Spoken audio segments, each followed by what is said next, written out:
বিভাগত যে কোনো ধৰণৰ কাণ্ড জ্ঞানহীন কাণ্ড যে তেওঁলোকে কৰি থাকে, তেওঁলোকৰ যে কোনো ধৰণৰ নিৰ্দেশনা নাই, অসম চৰকাৰৰ যে কোনো ধৰণৰ নিৰ্দেশনা নাই আৰু অসমৰ গৃহ বিভাগ যে সম্পূৰ্ণৰূপে ব্যৰ্থ, এই কথা প্ৰমাণ হৈছে। অসমৰ ৰাইজক তেওঁলোকে প্ৰটেকশ্যন দিব পৰা নাই। আজি প্ৰতিবাদস্থলীত মানুহ যাব খুজিব, প্ৰতিবাদ কি আমাৰ গণতান্ত্ৰিক অধিকাৰ, আজি প্ৰতিবাদ কৰিব লাগিব। আৰু প্ৰতিবাদ কৰা মানুহসকলক যদি বিজেপি চৰকাৰৰ হিমন্ত বিশ্ব শৰ্মা চৰকাৰে যদি তেওঁলোকে দমন কৰিব খুজিছে কন্দুৱা গেছেদি, বন্দুকেদি, লাঠি দি, এইটো কেনেকুৱা ধৰণৰ চৰকাৰ? প্ৰতিবাদৰ ভাষা তেওঁলোকে বুজি নাপায়। আজি আমি মৃদুল ইছলাম, শ্বহীদ মৃদুল ইছলামক আমি হেৰুৱাইছোঁ। আমি অকল শ্বহীদ মৃদুল ইছলামক হেৰুওৱা নাই, অসমৰ জনতাই আজি কান্দিছে। এই পৰিয়ালটোৱে কান্দা নাই।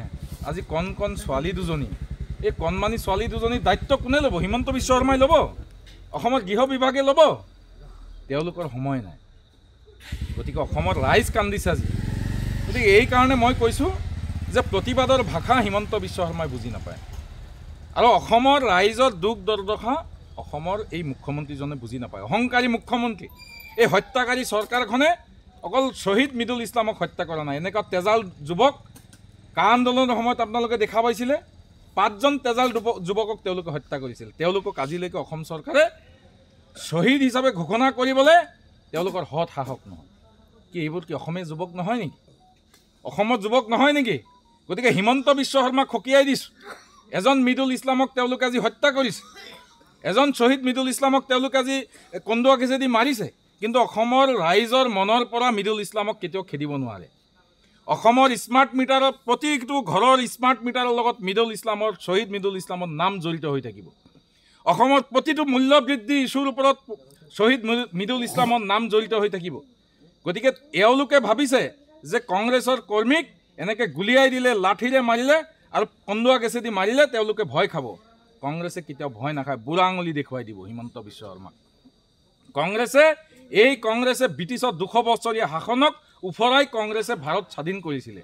এনেকুৱা হিমন্ত বিশ্ব শৰ্মা তেতিয়াও আছিলে।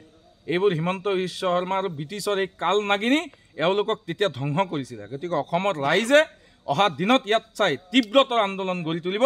অসমৰ আমাৰ সন্মানীয় সভাপতি ভূপেন কুমাৰ বৰাদেৱৰ নেতৃত্বত ইয়াত চাই আৰু তীব্ৰতৰ আন্দোলন হ'ব। এনেকুৱা হাজাৰ শ্বহীদ মৃদুল ইছলামৰ নিচিনা হাজাৰজন যুৱক ওলাই আহিব শ্বহীদ হ'বলৈ। আমি ত্যাগ কৰিছোঁ, আমি অসম মাতৃৰ কাৰণে ত্যাগ কৰিছোঁ, অসমৰ সমাজ জীৱনৰ কাৰণে ত্যাগ কৰিছোঁ। শ্বহীদ মৃদুল ইছলামে অসমৰ জাতীয় জীৱনৰ কাৰণে ত্যাগ কৰিছে, নিজৰ আত্মবলিদান দিছে। এই পৰিয়ালটোৱে আত্মবলিদান দিছে।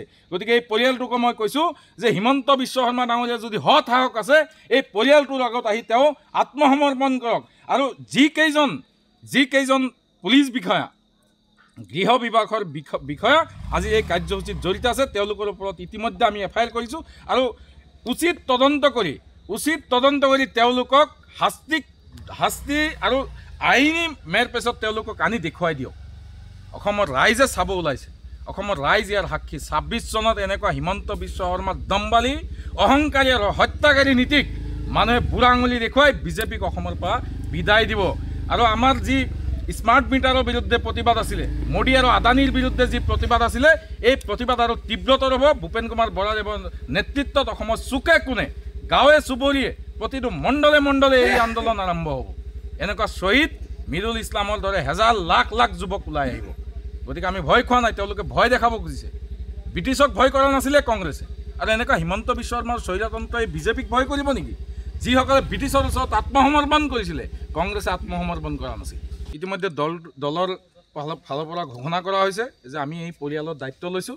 আৰু ৰাহুল গান্ধী ডাঙৰীয়ায়ো ইতিমধ্যে আপোনালোকে দেখিছে সামাজিক মাধ্যমত টুইট কৰিছে, ফেচবুকত টুইট কৰিছে। আৰু এই পৰিয়ালৰ লগত যিবোৰ কিছুমান কথা বতৰা আছে, যিসমূহ কথা বতৰা আমাৰ সন্মানীয় সভাপতি মহোদয়ে আপোনালোকৰ আগত আহি অহাকালি বিস্তাৰিতভাৱে আপোনালোকৰ আগত অৱগত কৰিব।